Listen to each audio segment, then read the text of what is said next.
Welcome to the Small Business Sisterhood podcast. I'm your host, Pepper Makepeace, an online business strategist for female solopreneurs and side hustlers, and the founder of the Small Business Sisterhood, an online membership community serving small business owners in the first stages of business.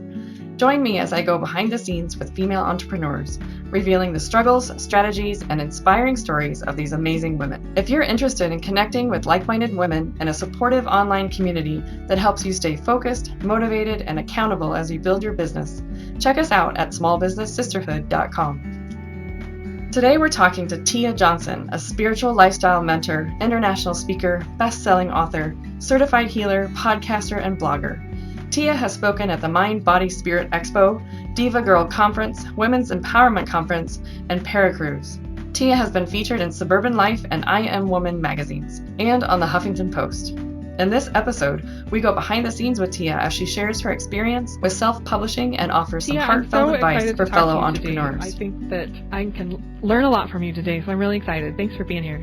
Oh, no problem. I'm happy to be here. I love chatting about various stuff, and I could talk forever, it seems like. Well, tell everybody about you and your business. Yes, so, I'm Tia Johnson. I'm from Philadelphia, and, I am all about all things spiritual. It's one of my pastimes. And so my business is all about helping spiritually centered people to crack the code of their intuitive gifts and to overcome energetic blocks. That's what I love to do. I love having that aha moment with people, and I do that through providing intuitive solutions and mental clarity. So that's what my business really entails, is helping people on that spiritual level in multiple forms. I love that. How did you get started doing that? Yeah, so, this goes back to 2008.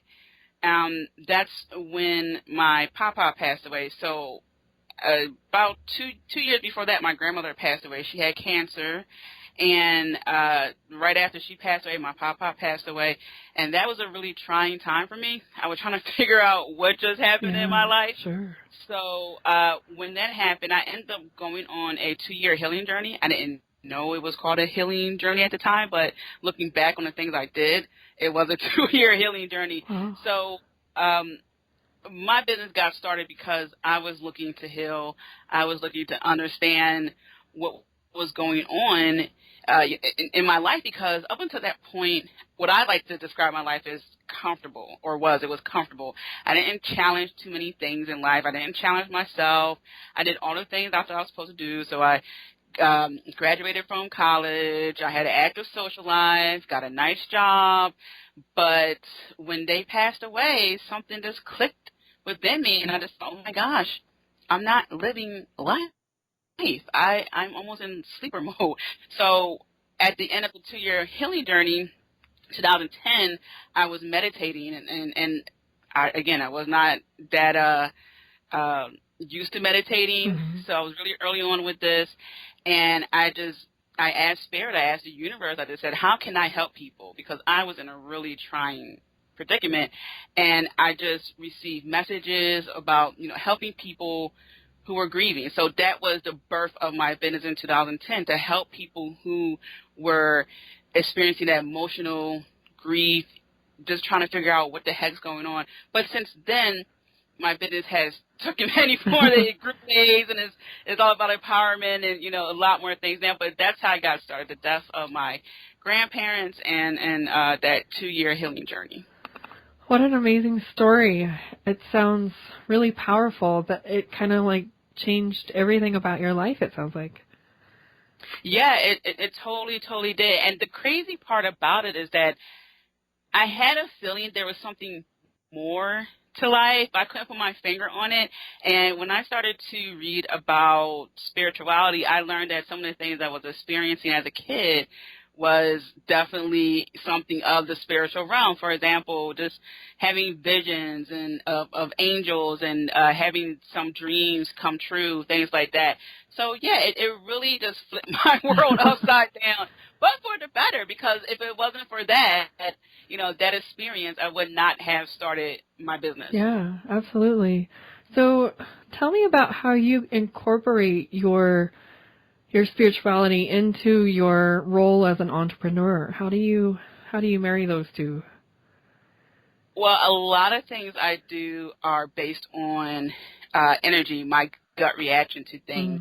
And I say that because there are some things that we see, we know to be true, but vibes don't lie.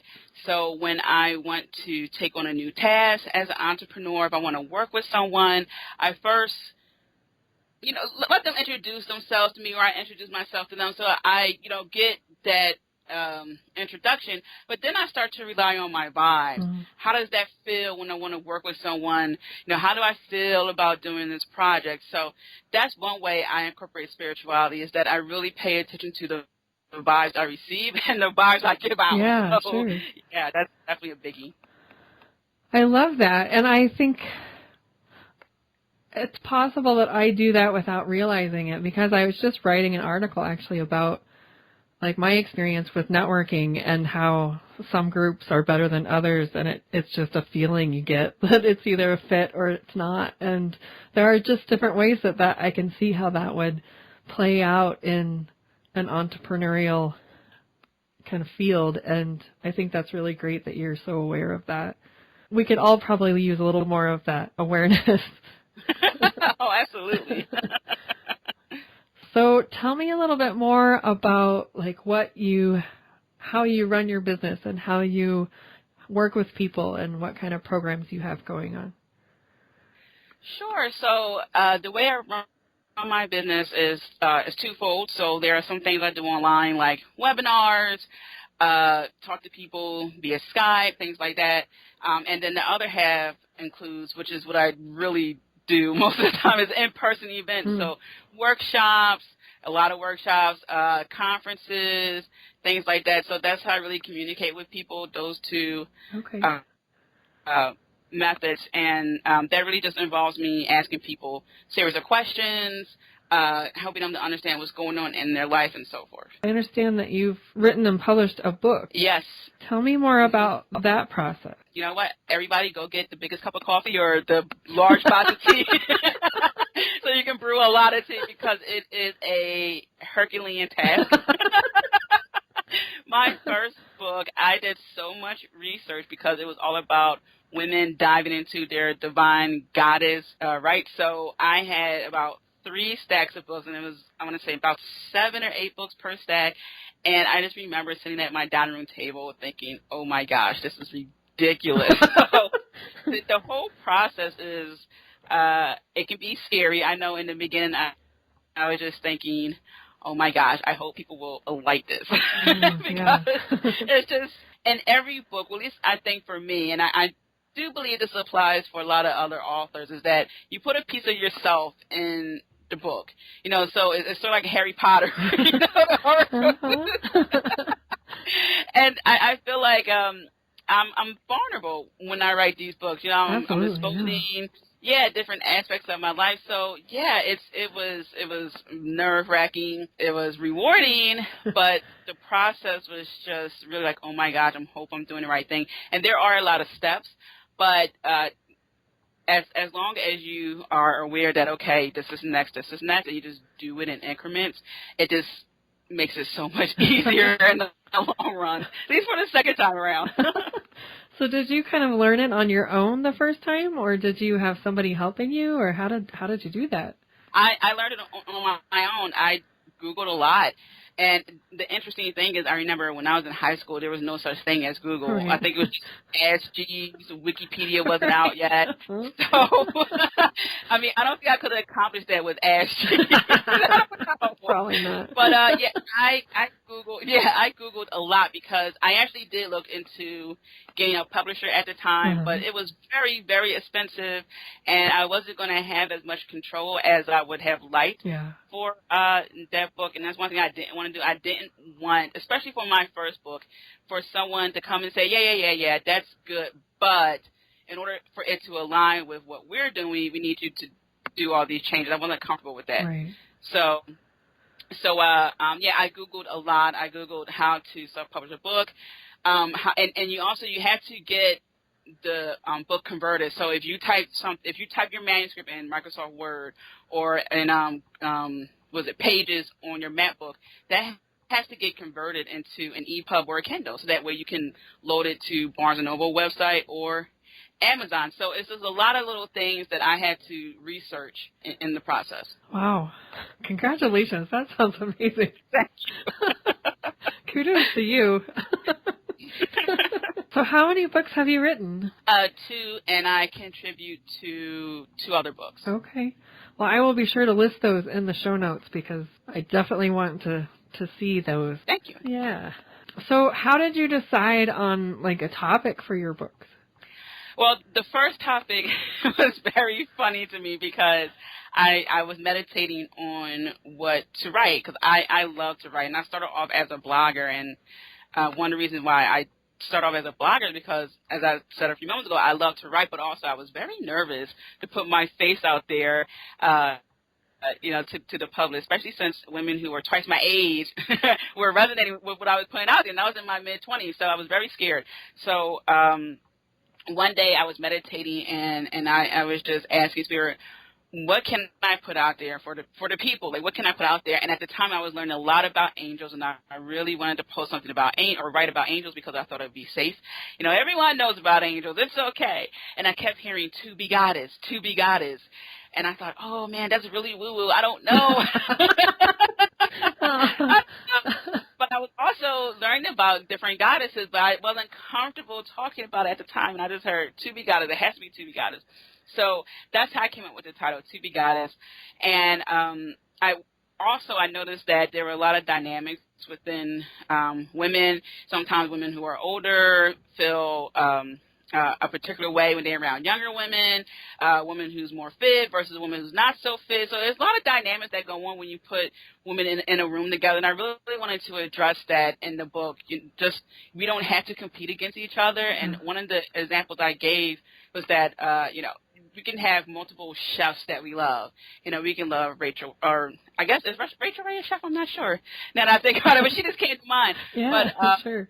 But, we can like different people different people who are kind of in the same realm, and it'll be okay. They don't have to be competitive. Right. And that's what I made, the example made in the book. We don't like just one music artist.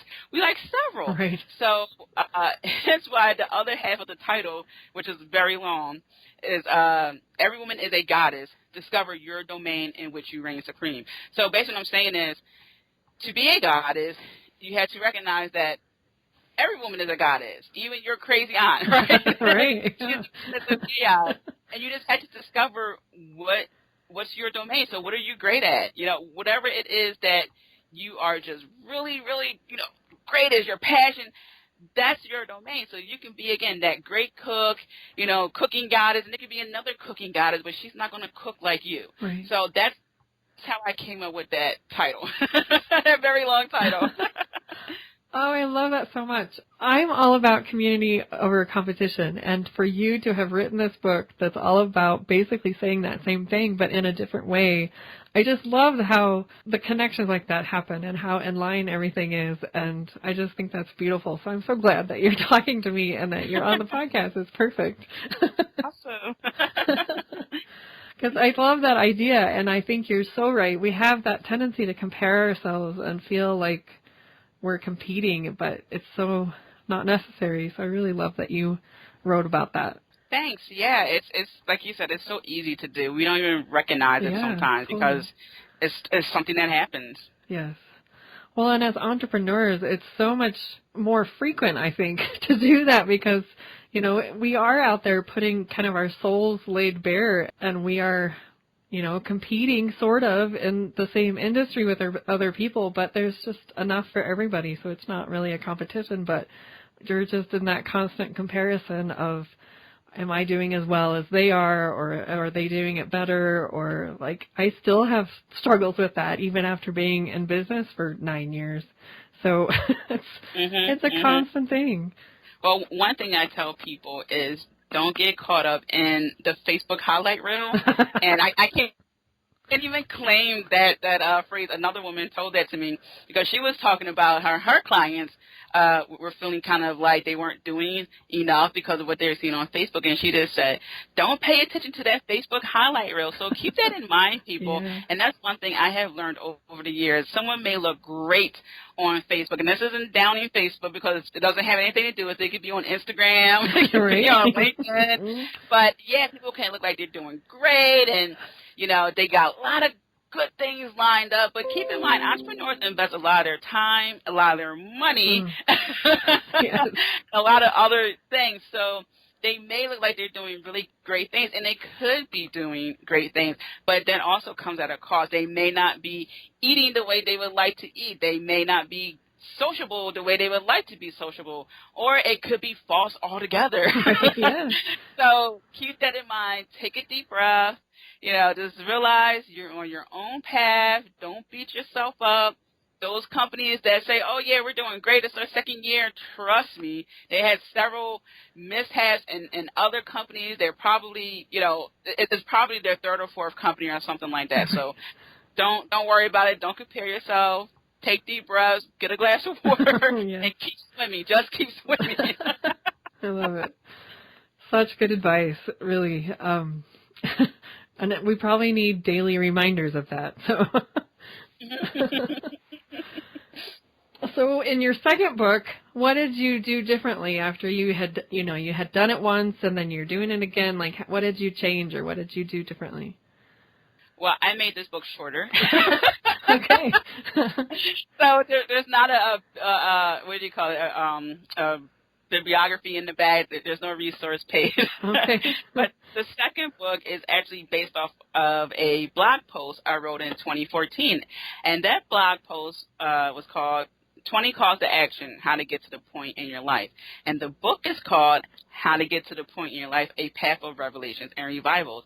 And the reason why this book is, smaller, this is 117 pages, and I think my first book is maybe 150, I forget. But I wanted people to get the gist of what I was writing and then go and take quick, massive action. So, yeah, this book, the chapters are about a page and a half long. It's an easy read. You can do it over the weekend. I interviewed people this time around. So I interviewed women who at the time were at year one in their business and some women who were already millionaires because I wanted people to see that you can be on different levels and still be successful. And I also asked the women their happiness factor because I know as entrepreneurs, we probably run through 100 emotions a day. Yeah. So I wanted, you know, based on whatever point they were in their life right now, I wanted to know how happy they are.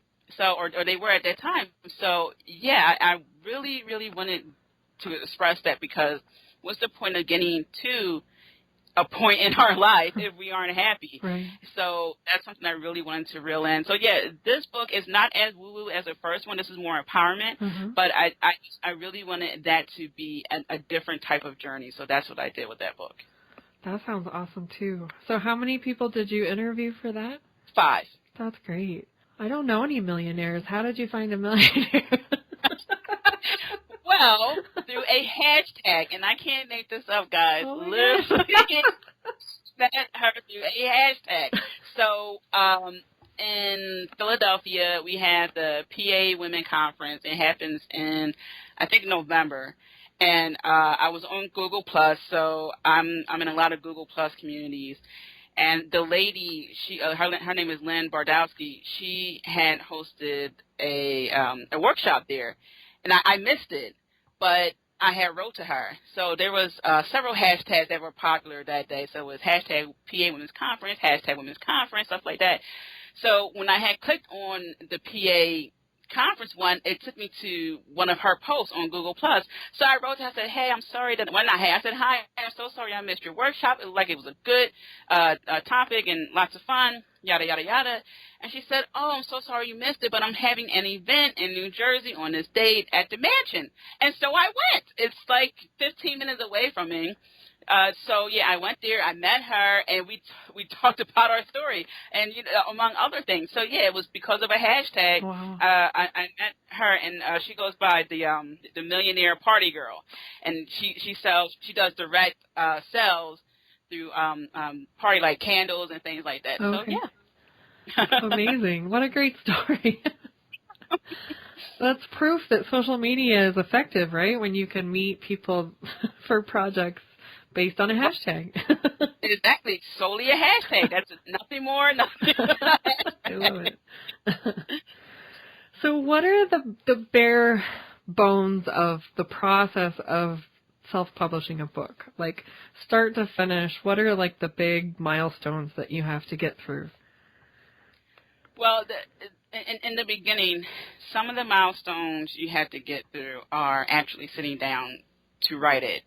So not even developing a topic, because we have a million topics we can talk about. You could write about being a mom, being an entrepreneur mom. So it's not so much a topic. You could write a bajillion topics down. Mm-hmm. It's really getting to write it down, and or you can use the Dragon software where you, just like I have one now, a headset with a speaker on or a mouthpiece.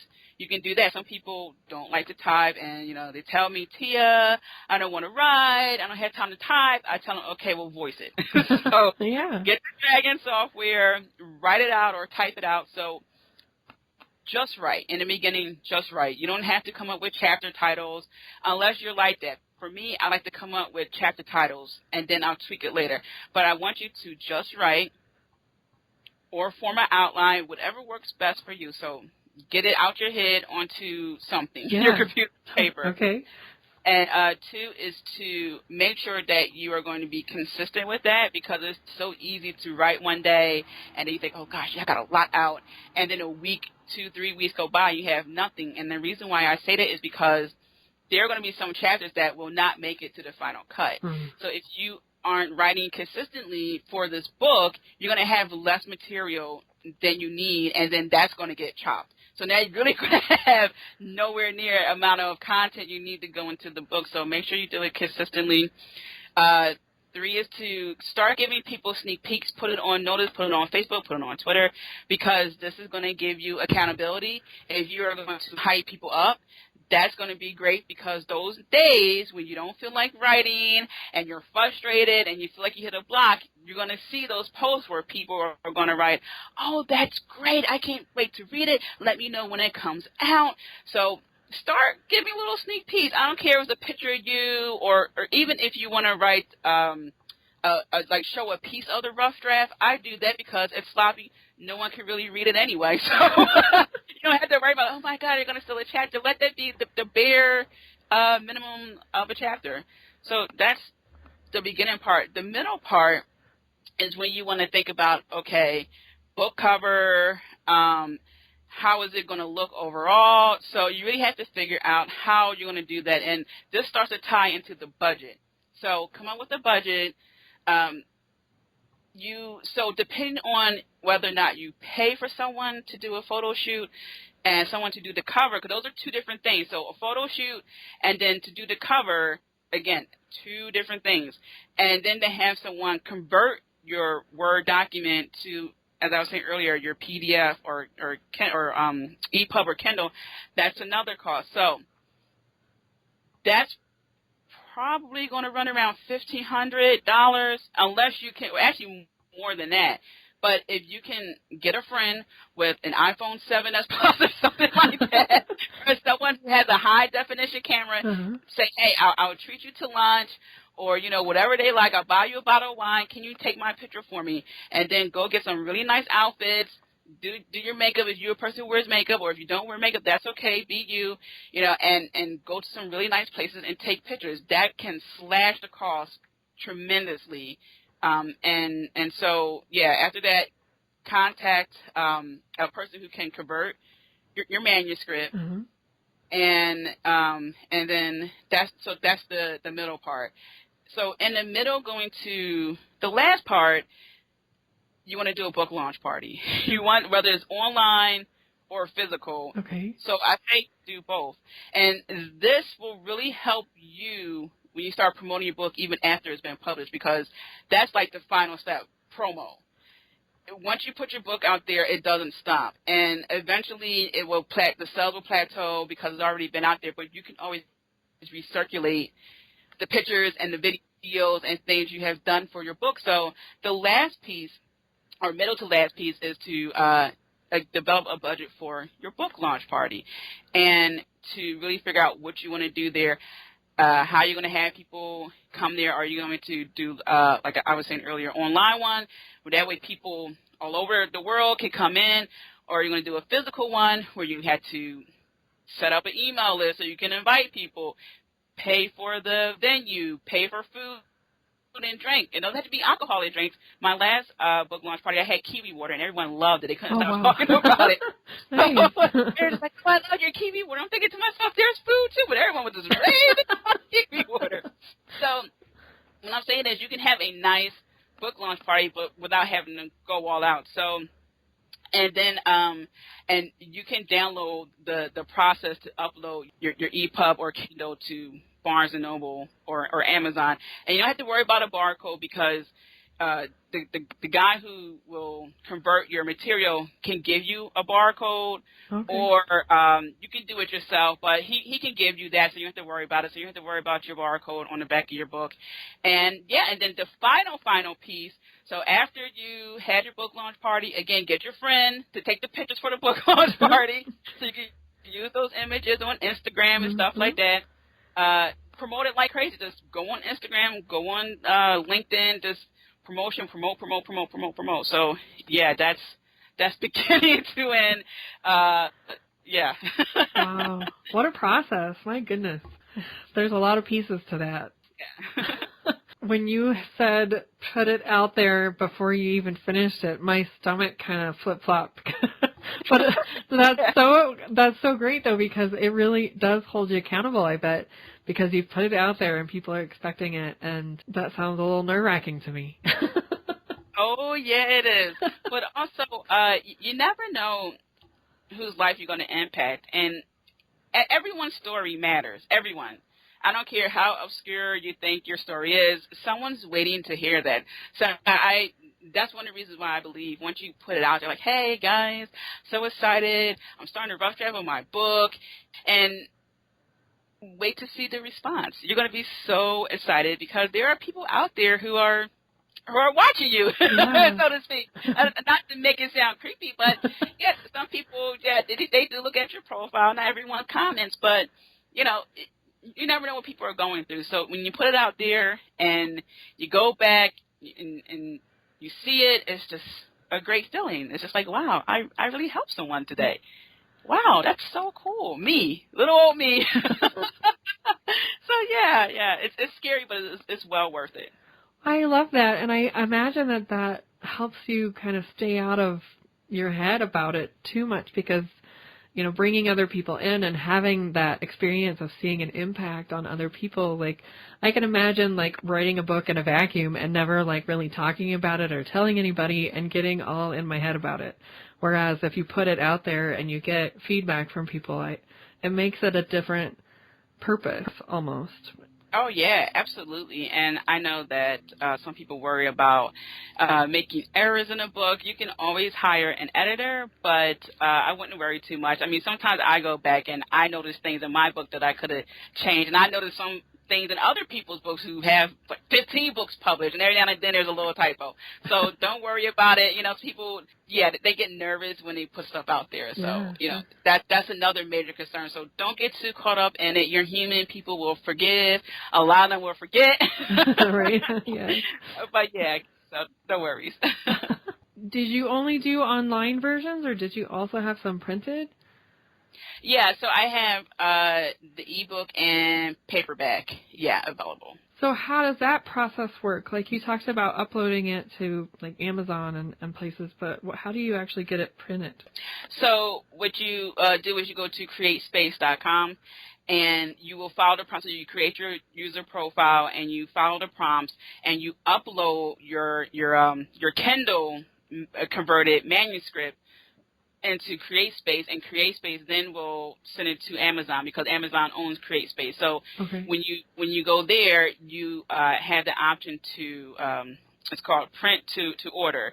So someone can be in the UK or in Spain, and they can, purchase your book because it's print to order, and they can have it sent to their home. So you don't actually have to have the book physically at your house and worry about, oh my gosh, someone in Canada ordered my book. The shipping cost is going to be ridiculous.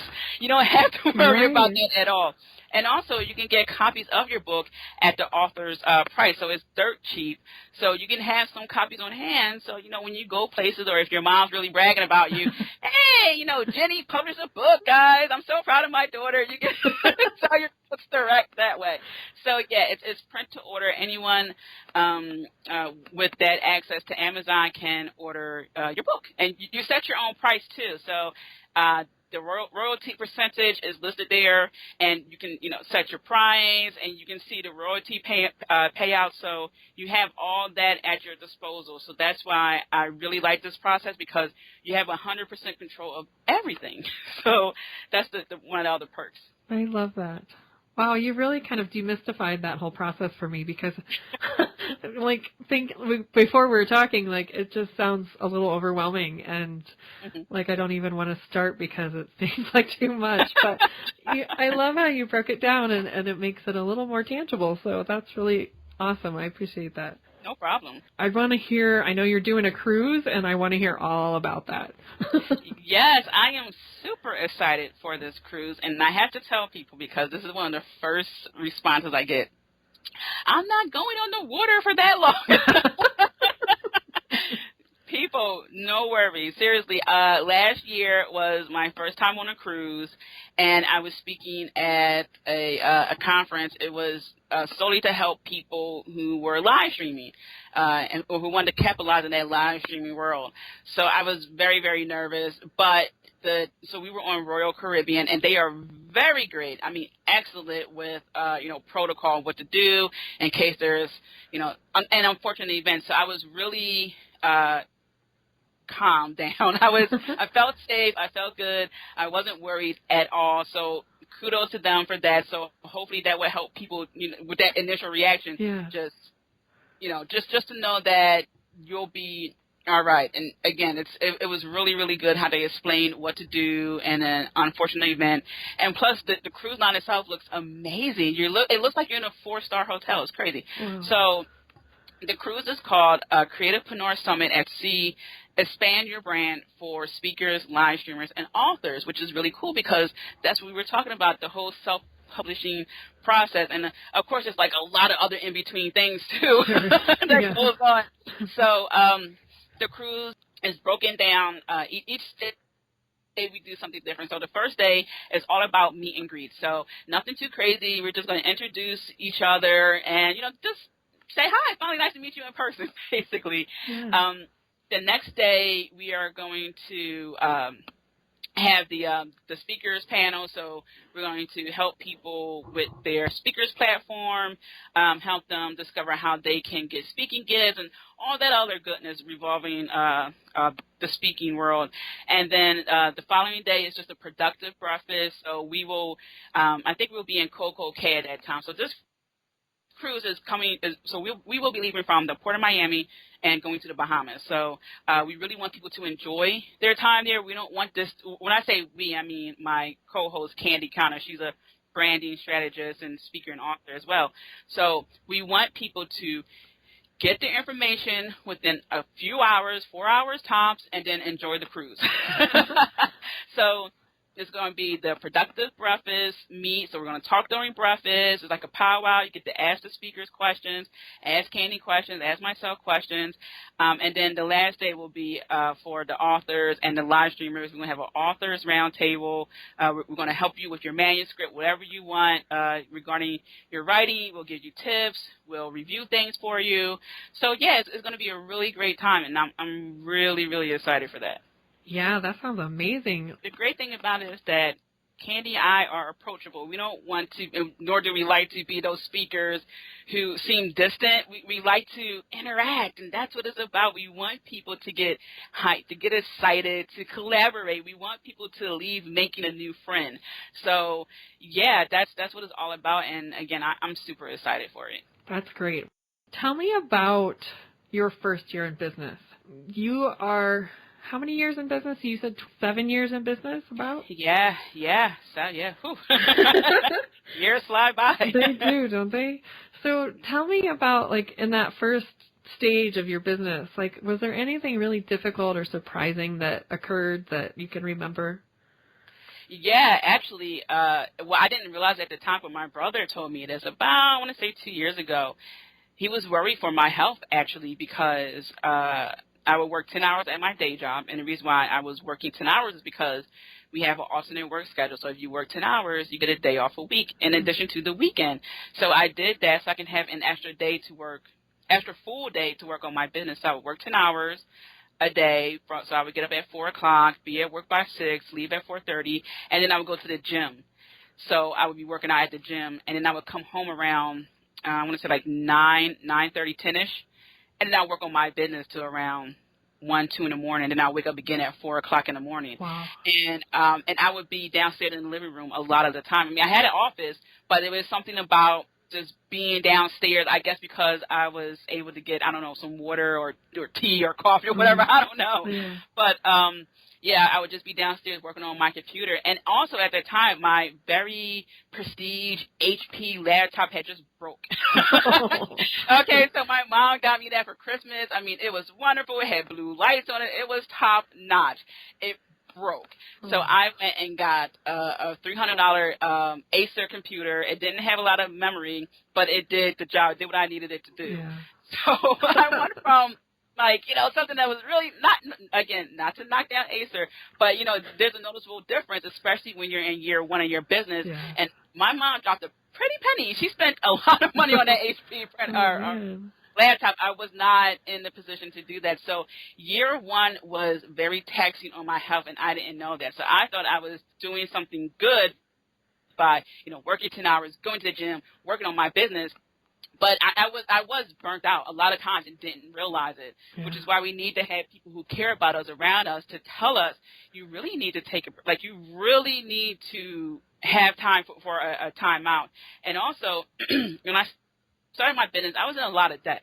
So I was about 2 years out of college, I think, 2 or 3 years out of college, 3.5 years out of college, and it's fun. I laugh because I had these really cute checkbooks. They were Care Bear checkbooks. And on the checkbooks it said, "Have a great day," and stuff like that. And I used to think, I don't want you to have a great day, but you're taking my money, even though I really borrowed from the department store. Like, the credit wasn't my money anyway. But I was just so bitter. So that was another emotion. I was bitter to pay back money that wasn't mine to begin with. So I didn't have a lot of capital on hand. It was very nerve-wracking because I had a lot of big ideas, but I wasn't in a position to actually pursue that. I had to break it down, you know, like how does the saying go? A grain of salt or something, that's how you take on a big task. You got to break it down. So I really had to come to terms with I didn't have a lot of capital. I'm working my way out of debt. I don't have all the resources on hand, but I have to keep going. So it was a lot of emotional heartache in a way because I wanted to do so much, but I had to wait. It wasn't time. I had to learn things. I had to refine who I was. I had to do so much. So year one was very emotional, to say the least. Yeah, I get that. Well, it's hard to be patient when you do have all those ideas and the passion and the excitement for what you're doing, and not being able to do it all at once. It can be hard to process sometimes. Oh, absolutely, especially when you read blog posts about, it takes businesses at least 5 years before they, you know, fill in the blank, whatever that topic is. So it's almost disheartening, you know, when you read things like that, and it really puts that thought into your head, okay, well, how's that going to work out for me as a spiritual entrepreneur, as an author, as a podcaster, whatever your heart desires. A lot of thoughts start to creep in, and if we don't watch it, it can really hinder our process. And maybe it take us 3 years to get to where we need to get at. Or if we think like that, like, oh no, it has to be 5 years. That 5 years is 10 years. Yeah. So what would be like the one piece of advice that you would give for somebody in that space, in that first year of trying to start a business? I would say be careful who you tell your thoughts, your dreams, your feelings to, because one thing I have noticed is that when we are entrepreneurs, we are a different breed of people. We are visionary people. We are crazy. We are a lot of things that really make us seem like we don't know anything. Like, okay, yeah, she's crazy, and she says she has this vision of what she's going to do. Okay, yeah, well, meanwhile, some people are saying, I work to pay bills, and, you haven't received money last year, this year in your business. And, as entrepreneurs, we tend to get it. We want money, but we get it when we don't see that return on our investment right away. So what I would say is to people who are just starting out, don't tell your business to everyone, because people come from so many backgrounds, and from those backgrounds are strong mindsets, and sometimes they're subconscious. Just a few moments ago, I just made the reference of I work to pay bills. I say that because one day I heard a lady, well, I actually heard several people say this throughout my lifetime, but this one lady was telling another lady about her son, and her son just started working. I think he just graduated high school or college, and he started working, and he has his own apartment. And he was saying, oh, man, Mom, all my money went to bills and rent. And she said, well, that's life. And then she went on talking about how you just work to pay bills. And I thought to myself, I would never tell my child that, never. Because what you're saying is, don't challenge yourself, don't live, don't travel, don't do anything else but work, and then come home and pay your bills and go back to work and then go home. Don't even enjoy your home. Just know that you got to make sure everything's paid, forget everything else in between. So join a Facebook group if you have to of entrepreneurs, because they are going to be the only ones who understand. People used to laugh at me when I said I need an assistant. And I wasn't being cocky. I wasn't trying to look flash like, oh, I have an assistant. I just wanted someone who would come into my home and just help me out a little bit. Go to the post office for me, or, cook 3 meals a week for me, something like that, because I know if I don't have to worry about cooking something, I don't have to worry about going to the post office or like little in-between things, I can focus on what I truly need to focus on. But people used to laugh. They used to say, why don't you just make time for it, Tia? Just do this on that date. Well, it's different when you're an entrepreneur. If you're working on your website year one because you can't afford it or you don't want to shell out $2,000, which is a very real price and probably on the low end side for a website, you're spending day and night working on your website. The last thing you're thinking about is cooking. Exactly. Probably going to order Chinese food or Domino's. I don't know. But, but my number one thing is to be careful who you are telling your business to, because unless they are a fellow entrepreneur, they're not going to fully, they can love you, but they're not going to fully understand where you're coming from. And they probably won't until year like 5 or something like that. Right. Well, and I love that you said that, because, I mean, that is one of the biggest reason I'm Small Business Sisterhood, is to give that people that safe place to talk about their businesses with people that understand and who aren't going to judge you from a place that they just don't get what you're doing and why you're only sleeping 2 hours and,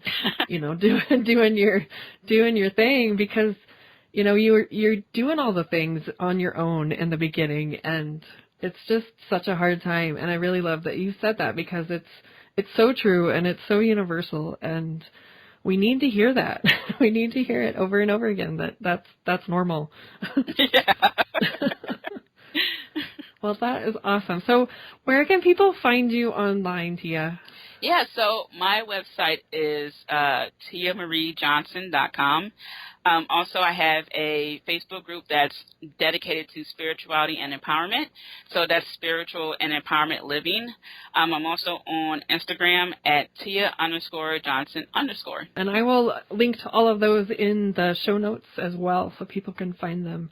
It's been so much fun to talk to you, Tia. Thank you so much for sharing all the amazing information about self-publishing and your journey. I'm so inspired by you, so thank you so much. Oh, thank you. I had so much fun. Thank you, Tia, for talking with us today. You can find out more information about Tia and the link to her website in the show notes for this episode at smallbusinesssisterhood.com/18. I hope you found this episode useful and inspiring. If you did, please pop over to iTunes and leave a review. Thanks for listening. Catch you next time.